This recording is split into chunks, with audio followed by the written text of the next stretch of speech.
Good morning दोस्तों, आप सबका एजुकेशनल प्लेटफॉर्म गुरुकुल बाई विकास में स्वागत है। तो दोस्तों आज है 4 सितंबर और आज हम डिस्कस करने वाले हैं आज के इम्पोर्टेंट करंट को जो हमारे कॉम्पिटिटिव एग्जाम के लिए महत्वपूर्ण होते हैं। तो चलिए दोस्तों आज के सेशन को हम शुरू करते हैं।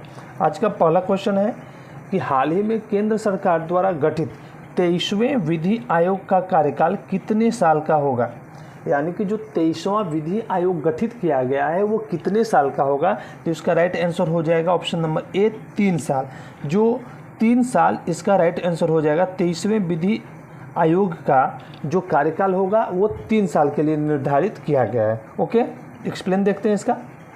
केंद्र सरकार द्वारा गठित 23वें विधि आयोग की जो अवधि है वो 3 साल के लिए निर्धारित की गई है। ओके, अब देखिए 31 अगस्त 2024 जो कि 22वें विधि आयोग का कार्यकाल समाप्त होने का डेट था। तो 31 अगस्त 2024 को 22वें विधि आयोग की समाप्ति हो गई। उसके बाद जो है 2 सितंबर 2024 को 23वें विधि आयोग का जो है गठन किया गया। 31 अगस्त 2024 तक 22वें विधि आयोग की तय सीमा थी, 3 साल के लिए वो भी गठित किया गया था 22वां विधि आयोग। उसके बाद 2 सितंबर 2024 को जो है 23वें विधि आयोग की गठन जो है 3 साल के लिए की गई। ओके, अब इसके बात करें सदस्य और अध्यक्ष कौन होते हैं। तो उच्चतम न्यायालय और उच्च न्यायालय के सेवारत न्यायाधीश जो है, जो रिटायर्ड जस्टिस है, वो इसके अध्यक्ष और सदस्य होंगे। ओके, अब इसके बाद है कि आयोग में एक पूर्णकालिक अध्यक्ष होंगे। जैसा कि बात किया गया है कि एक अध्यक्ष होंगे और सदस्य होंगे, तो अध्यक्ष एक होंगे, एक पूर्णकालिक अध्यक्ष होंगे और सदस्य सचिव सहित 4 पूर्णकालिक सदस्य होंगे। यानी कि जो विधि आयोग है उसमें एक अध्यक्ष होगा और सचिव सहित जो है सदस्य और सचिव सहित जो है वो 4 सदस्य और इसमें शामिल होंगे। ठीक है, ओके। देखिए 22वां विधि आयोग। अब 22वें विधि आयोग की बात करें तो इसका गठन किया गया था 19 फरवरी 2020 को। 3 साल के लिए इसका गठन किया गया। ऋतुराज अवस्थी इसके अध्यक्ष थे। 22वें विधि आयोग के अध्यक्ष ऋतुराज अवस्थी थे। इसका गठन भी 3 साल के लिए किया गया था। इम्पोर्टेंट देखते हैं क्या है यहाँ पे। इम्पोर्टेंट यहाँ पे ये है कि स्वतंत्र भारत का पहला विधि आयोग जो है वर्ष 1955 में 3 साल के कार्यकाल के लिए ही स्थापित किया गया था।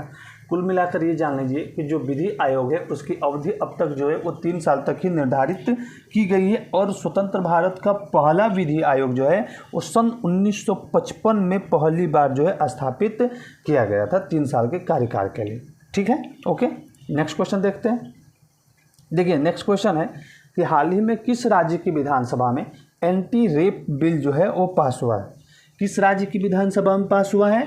तो पश्चिम बंगाल हमारा राइट आंसर हो जाएगा। पश्चिम बंगाल की विधानसभा में अभी एंटी रेप बिल जो है वो पास हुआ है। ठीक है, डॉक्टर के साथ रेप के बाद जो है जो घटना हुई उसके वो लेकर जो विरोध प्रदर्शन हुआ तो वहाँ की सरकार द्वारा विधानसभा में एंटी रेप बिल जो है वो पास किया गया। मुख्यमंत्री कौन है। ममता बनर्जी वहाँ की मुख्यमंत्री हैं। और वहाँ की राजधानी की बात करें कैपिटल हो जाएगा कोलकाता, वहाँ का कैपिटल हो जाएगा। ठीक है, तो एंटी रेप बिल किस जगह पे पास हुआ है। तो पश्चिम बंगाल किस नदी पे स्थित है। पश्चिम बंगाल तो ये हुगली नदी पे स्थित है। किस नदी पे। तो हुगली नदी पे स्थित है सर। ओके, ठीक है। चलिए नेक्स्ट क्वेश्चन है कि वरुण सैन्य अभ्यास का 22वां संस्करण किन 2 देशों के मध्य आयोजित किया जा रहा है। जो वरुण सैन्य अभ्यास है वो किन 2 देशों के मध्य आयोजित किया जाता है और ये इसका 22वां संस्करण है। तो जो वरुण सैन्य अभ्यास है वो भारत और फ्रांस के बीच जो है वो आयोजित किया जाता है। किसके बीच। तो इंडिया और फ्रांस के बीच जो है ये वरुण सैन्य अभ्यास जो है वो आयोजित किया जाता है। अब हम यहाँ पे बात कर लें, 1 मिनट इसको डिलीट करें।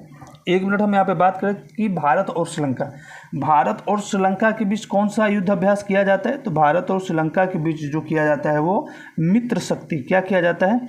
तो मित्र शक्ति सैन्य अभ्यास जो है भारत और श्रीलंका के बीच आयोजित किया जाता है। ठीक है, अब बात कर ले भारत और थाईलैंड के बीच। तो भारत और थाईलैंड के बीच कौन सा अभ्यास आयोजित किया जाता है। तो मैत्री सैन्य अभ्यास। कौन सा। मैत्री सैन्य अभ्यास जो है भारत और थाईलैंड के बीच आयोजित किया जाता है। देखिए भारत और श्रीलंका के बीच मित्र शक्ति सैन्य अभ्यास है। भारत और थाईलैंड के बीच मैत्री सैन्य अभ्यास है। अब बचे हमारे भारत और मंगोलिया। तो भारत और मंगोलिया के बीच कौन सा सैन्य अभ्यास होता है उसका नाम बताइए। तो देखिए भारत और मंगोलिया के बीच जो है नोमैडिक एलिफेंटा सैन्य अभ्यास जो है वो आयोजित किया गया था। नोमैडिक एलिफेंटा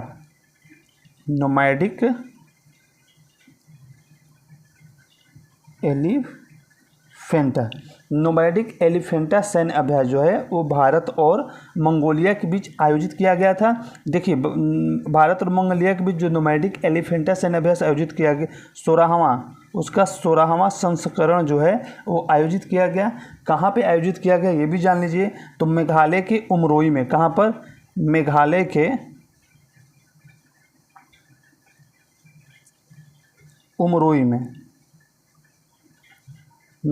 के उमरोई में जो है इसका आयोजन किया गया। ओके ठीक है। तो इसका राइट आंसर हो जाएगा वरुण सैन्य अभ्यास किसके बीच आयोजित किया जाता है? तो हमारा आंसर हो जाएगा भारत और फ्रांस के बीच। ठीक है। भारत और श्रीलंका के बीच मित्र शक्ति, भारत और थाईलैंड के बीच मैत्री सैन्य अभ्यास और भारत और मंगोलिया के बीच अभी फिलहाल में 16वां नोमैडिक एलिफेंटा सैन्य अभ्यास आयोजित किया गया। कहाँ पे? मेघालय के उमरोई में। ओके ठीक है। नेक्स्ट देखते हैं। अच्छा इसका डिटेल है देख लेते हैं। देखिए भारत और फ्रांस के मध्य जो है वरुण सैन्य अभ्यास का 22वां संस्करण फ्रांस में आयोजित किया जा रहा है। कहाँ पे? तो इसका जो 22वां संस्करण है वो फ्रांस में आयोजित किया जा रहा है। अब यहाँ पे देखते हैं कि जो दोनों देशों का संयुक्त सैनिक अभ्यास है वरुण, वो भूमध्य सागर में 2 से 4 सितंबर तक आयोजित किया जाएगा। ये कहाँ पे आयोजित किया जाएगा? फ्रांस के भूमध्य सागर में 2 से 4 सितंबर तक जो है वरुण का 22वां संस्करण जो है आयोजित किया जाएगा। अब भारतीय नौसेना की तरफ से जो है वो विमान P-8I और INS तबर जो है इस अभ्यास में भाग लेंगे और भाग लेने के लिए फ्रांस पहुंच चुके हैं। भारतीय नौसेना का विमान P-8I और INS तबर जो है इस अभ्यास में भाग लेंगे। ओके। भारत और फ्रांसीसी नौसेना का जो द्विपक्षीय नौसैनिक अभ्यास जो है ये 1993 में शुरू किया गया। जो ये भारत और फ्रांस के बीच जो ये युद्धाभ्यास हो रहे हैं, नौसैनिक युद्धाभ्यास, उसका जो शुभारंभ है, उसकी जो शुरुआत है 1933 में की गई और 1993 में की गई और 2001 में जो इसका नाम है वो नाम क्या रखा गया? तो वरुण दिया गया। 2001 में 1993 में जो अभ्यास है 2 देशों के बीच वरुण हाँ 2 देशों के बीच जो नौसैनिक अभ्यास है वो 1993 में शुरू किया गया और 2001 में इसका नाम जो है वरुण रखा गया। ओके चलिए नेक्स्ट क्वेश्चन है हमारा। Book Unforgettable Chapter Memoirs of a Top Cop किसके द्वारा लिखी गई है? तो दोस्तों देखिए जो ये बुक है अनफॉरगेटेबल चैप्टर ये प्रकाश सिंह के द्वारा लिखी गई है। कौन है? ये उत्तर प्रदेश के फॉर्मर DGP हैं प्रकाश सिंह, इनके द्वारा ये बुक जो है वो लिखी गई है। समझते हैं। उत्तर प्रदेश के फॉर्मर DGP प्रकाश सिंह द्वारा लिखी गई book Unforgettable Chapter Memoirs of a Top Cop को जो है वो लॉन्च किया गया। ठीक है। अब ये जो पुस्तक है देखिए समझ लीजिए प्रकाश सिंह कौन है? यूपी के फॉर्मर DGP रह चुके हैं और ये जो पुस्तक है ना वो प्रकाश सिंह के पुलिस करियर पर आधारित है। सीधी सी बात है, जब DGP रहे हैं तो अपने कार्यकाल के संबंध में उन्होंने इस बुक में लिखा होगा कि जो उनका DGP का जो कार्यकाल रहा वो कैसा रहा, उन्होंने इस चीज़ के बारे में यहाँ पे डिस्कस किया हुआ है। ठीक है। ओके नेक्स्ट क्वेश्चन देखते हैं। नेक्स्ट क्वेश्चन है हमारा कि हाल ही में किस देश में IIT दिल्ली के नए परिसर का उद्घाटन किया गया? हाल ही में किस देश में IIT दिल्ली के नए परिसर का उद्घाटन किया गया है? तो जो IIT दिल्ली है उसके नए परिसर का जो उद्घाटन है वो हमारे इंडिया से बाहर आबू धाबी में जो है इसका उद्घाटन जो है वो किया गया है। कहाँ पे? आबू धाबी में। ओके ठीक है। हाँ आबू धाबी में। अच्छा एक चीज़ और यहाँ पे देख लीजिए, आबू धाबी की बात करें तो जो IIT के दिल्ली परिसर का उद्घाटन किया गया है आबू धाबी में किसके द्वारा किया गया? तो इसका उद्घाटन जो है किसने किया? ये भी चीज़ आप याद रख लीजिए। तो इसका जो उद्घाटन है वहाँ के क्राउन प्रिंस हैं शेख खालिद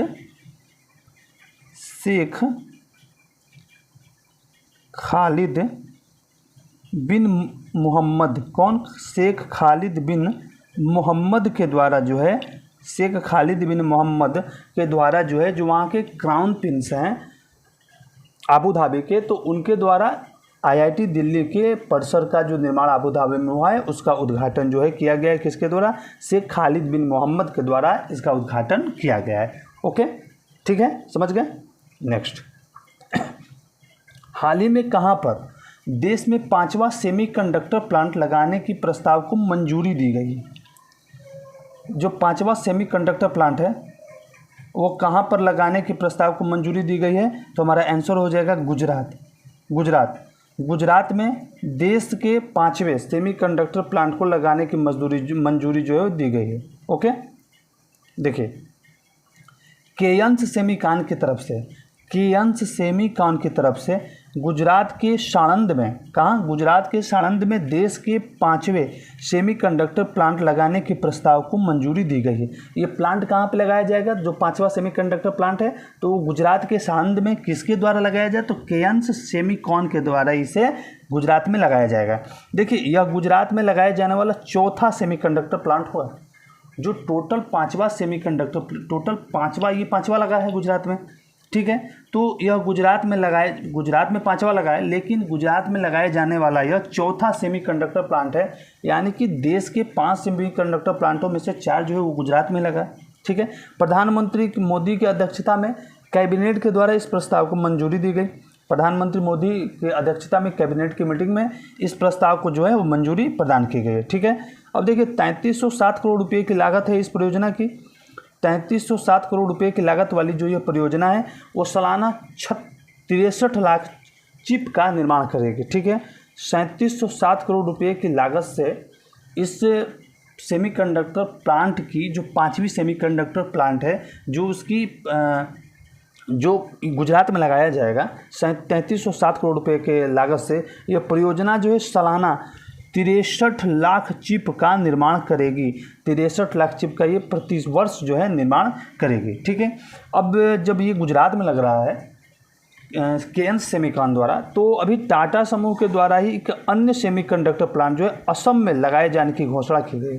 अब जो नेक्स्ट छठा लगने वाला है वो मान के चलिए, हाँ, जो छठा लगेगा वो टाटा समूह द्वारा जो है वो असम में लगाए जाने की घोषणा की गई है। ओके, ठीक है। नेक्स्ट देखते हैं। अब शंभू बॉर्डर पर डटे किसानों की समस्या के समाधान हेतु किसकी अगुवाई में उच्च स्तरीय समिति का गठन किया गया है? शंभू बॉर्डर पर जो किसानों का आंदोलन चल रहा है, तो किसानों की समस्या के समाधान हेतु किसकी अगुवाई में उच्च स्तरीय समिति का जो है वो गठन किया गया है। तो किसकी अध्यक्षता में किया गया है? तो justice Nawab Singh, option number A, justice Nawab Singh की अध्यक्षता में जो है वो उच्च स्तरीय समिति का गठन जो है वो किया गया है। ओके, अब बात करते हैं जस्टिस नवाब सिंह, ये कौन है? तो ये पंजाब एवं हरियाणा, कहाँ के? पंजाब एवं हरियाणा हाई कोर्ट के जो है उच्च न्यायालय के ये पूर्व न्यायाधीश रह चुके हैं, ठीक है। पंजाब और हरियाणा उच्च न्यायालय के ये पूर्व न्यायाधीश रह चुके हैं। कौन? जस्टिस नवाब सिंह। और इनकी अगुवाई में जो है वो शंभू बॉर्डर पर जो किसान आंदोलन कर रहे हैं उनके लिए एक उच्च स्तरीय समिति का गठन किया गया है। ओके,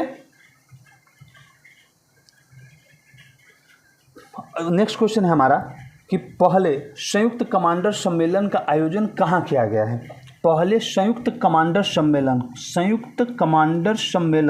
का आयोजन कहाँ किया गया है? तो जो पहला संयुक्त कमांडर सम्मेलन है उसका आयोजन लखनऊ में किया गया है। कहाँ पे किया गया है? तो उसका आयोजन जो है लखनऊ में किया गया है, यानी कि संयुक्त कमांडर सम्मेलन का जो पहला आयोजन होगा वो लखनऊ में होगा। ओके, समझते हैं। देखिए, पहला संयुक्त कमांडर सम्मेलन 4 से 5 सितंबर तक आयोजित किया जाएगा, यानी आज से उसकी शुरुआत होगी। जो पहला संयुक्त कमांडर सम्मेलन है वो 4 से 5 सितंबर 2024 को चलेगा, और कहाँ पे? तो लखनऊ में से इसका आयोजन किया जाएगा 4 से 5 सितंबर, ठीक है। अब इस सम्मेलन का जो विषय है, उद्देश्य है, वो क्या है? सशक्त और सुरक्षित भारत, सशस्त्र बलों में परिवर्तन, इसका जो है विषय रखा गया है। जो संयुक्त कमांडर सम्मेलन है पहला भारत का, वो लखनऊ में 4 से 5 सितंबर तक आयोजित होगा, और इसका जो विषय रखा गया है वो क्या रखा गया है? समझिए, सशक्त और सुरक्षित भारत, सशस्त्र बलों में परिवर्तन, ये इसका विषय है। ओके। दीक्षांत जो इसका इनॉग्रेशन होगा, दीक्षांत समारोह का उद्घाटन किसके द्वारा किया जाएगा? तो Chief of Defence Staff General Anil Chauhan द्वारा इसका जो है वो उद्घाटन किया जाएगा। किसके द्वारा? तो Chief of Defence Staff General Anil Chauhan द्वारा इसका जो है वो इनॉग्रेशन यानी उद्घाटन किया जाएगा। ठीक है, किसका? पहले संयुक्त कमांडर सम्मेलन का। ठीक है, अब बात हुई तो भाई अब जब डिफेंस का है तो इसमें रक्षा मंत्री राजनाथ सिंह भाग तो लेंगे ही, तो रक्षा मंत्री राजनाथ सिंह भी पहले संयुक्त कमांडर सम्मेलन में लखनऊ में भाग लेने के लिए उपस्थित होंगे। ओके, नेक्स्ट क्वेश्चन है कि हाल ही में किसने डुरंड कप 2024 का खिताब जीता है? डुरंड कप 2024 का खिताब किसने जीता है? तो हमारा आंसर हो जाएगा north East United. Option number ए, नॉर्थ ईस्ट यूनाइटेड ने जो है हाल ही में डुरंड कप 2024 का खिताब जीता है। किसने? North East United football club द्वारा, North East United football club द्वारा जो है वो डुरंड कप 2024 का खिताब जीता गया है। ठीक है दोस्तों, अच्छा ओके, कंप्लीट हुआ यहाँ पे सेशन। सो दोस्तों देखिए, जो भी 4 सितंबर से संबंधित इम्पोर्टेंट करंट हो सकते थे, जो कि इम्पोर्टेंट तो सभी करंट है, लेकिन जो होता है ना कि हमारे एग्जाम के लिए महत्वपूर्ण है, उन सबको हमने बारी बारी से एक्सप्लेन किया, डिटेल में उसका हमने एक्सप्लेनेशन देखा। सो दोस्तों प्लीज़ आपसे रिक्वेस्ट है कि अगर आपको हमारा ये सेशन पसंद आया हो तो आपसे इतना तो कहना बनता है कि आप वीडियो को पूरा देखें। अगर आपको पसंद आए तो सब्सक्राइब करके, लाइक करके, शेयर ज़रूर कर दे दोस्तों, ताकि थोड़ा सा मुझे सपोर्ट हो सके। देखिए नया चैनल है तो आप लोगों के सपोर्ट की ज़रूरत है। अपना पूरा प्रयास करता हूँ ताकि आपको अच्छा से अच्छा कंटेंट जो है मैं प्रोवाइड कर सकूँ। ठीक है दोस्तों, आपकी इच्छा जो भी हो। चलिए मिलते हैं कल के सेशन में, तब तक के लिए आप सबका बहुत बहुत धन्यवाद। हाँ, इतना कहूँगा कि जो करंट अफेयर का सेशन है पिछले वीडियो में भी पड़ा हुआ है, आप उसे ज़रूर रिवाइज कीजिए। ओके, ठीक है, थैंक यू, धन्यवाद, जय जय श्री राम।